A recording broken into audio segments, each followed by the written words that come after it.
রোজার জন্য যখন সেহরি খাচ্ছিল ফিলিস্তিনের ধর্মপ্রাণ মুসল্লিরা, ঠিক সেই মুহূর্তে একের পর এক বোমা হামলা চালায় ইসরায়েল। পুরো ফিলিস্তিন জুড়ে তখন কান্না আর কামানের গুলির শব্দ। তারই মধ্যে ভেসে আসছিল কান্না জড়িত আজানের ধ্বনি। রক্তাক্ত শিশুদের দেখা গেছে আল্লাহর কাছে সাহায্য চাইতে।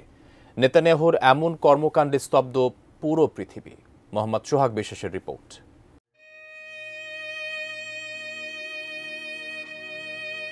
যুদ্ধবিরতি চলায় প্রাণ শঙ্কা একপাশে রেখে পরিবার নিয়ে ভোররাতে সেহরি খাওয়ার প্রস্তুতি নিচ্ছিল গাজার বাসিন্দারা।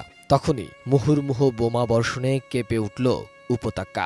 ইসরায়েলি সামরিক বাহিনী বা আইডিএফের এ হামলা থেকে আবাসিক ভবন, শিক্ষা প্রতিষ্ঠান থেকে শুরু করে শরণার্থী শিবির কিছুই রেহাই পায়নি। এই হামলায় গাজার উপরাষ্ট্রপতি, প্রধানমন্ত্রী, হামাসের শীর্ষ নেতাসহ অন্তত 4 শতাধিক ফিলিস্তিনি মঙ্গলবারের এই বিমান হামলায় নিহত হয়েছে, যাদের মধ্যে রয়েছে বহু নারী ও শিশু। এছাড়া ধ্বংসস্তূপের নিচে আটকা পড়ে আছে অনেকেই। ফলে হতাহতের সংখ্যা আরও বাড়তে পারে বলেও ধারণা করছে ফিলিস্তিনির স্বাস্থ্য কর্তৃপক্ষ।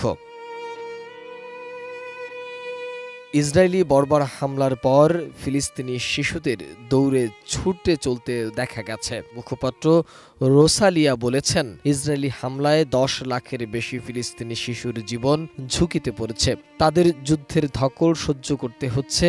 গাজা সিটির কেন্দ্রস্থলে আদ তলিবিন নামক একটি স্কুলের বাস্তুহারা নারী ও শিশুরা আশ্রয় নিয়েছিল। ইসরায়েলি বিমান হামলায় মাটিতে মিশে গেছে ওই স্কুলটি। এ সময় ঘটনাস্থলেই নারী শিশু সহ অন্তত 25 জন প্রাণ হারিয়েছে বলে জানিয়েছে মিডল ইস্টের আয়ের খবর।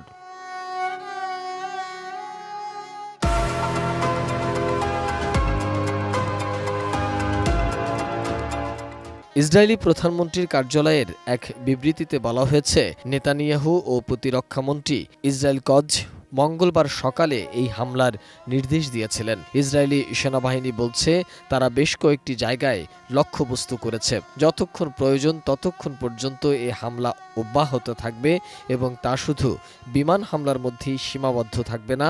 এছাড়া গাজায় স্থল অভিযানের ইঙ্গিত দিয়েছে এক সামরিক কর্মকর্তা। এদিকে ফিলিস্তিনের গাজা উপত্যকায় ইসরায়েলের প্রতিরক্ষা বাহিনী বা আইডিএফের ভয়াবহ হামলার প্রতিবাদে ওয়াশিংটনের যুক্তরাষ্ট্রে প্রেসিডেন্ট ভবন বা হোয়াইট হাউসের সামনে বিক্ষোভ করেছেন ফিলিস্তিনপন্থী আন্দোলনকারীরা। গাজায় শান্তি ফিরিয়ে আনতে ট্রাম্প প্রশাসনকে প্রয়োজনীয় পদক্ষেপ গ্রহণের আহ্বান জানিয়েছেন তারা। প্রতিবাদ কর্মসূচির সময় ইসরায়েলে মার্কিন অস্ত্র বিক্রি এবং গাজা পশ্চিম তীরে ইসরায়েলের দখলদারিত্বের অবসানের দাবিতে স্লোগান দিয়েছেন তারা। গাজায় বর্বর হামলার প্রতিবাদে বাংলাদেশের বিভিন্ন শহরে বিক্ষোভ সমাবেশ করেছে ইসলামী আন্দোলন বাংলাদেশ, ইসলামী ছাত্র শিবির, সারসিনা দরবারের পীর সহ বিভিন্ন রাজনৈতিক দল।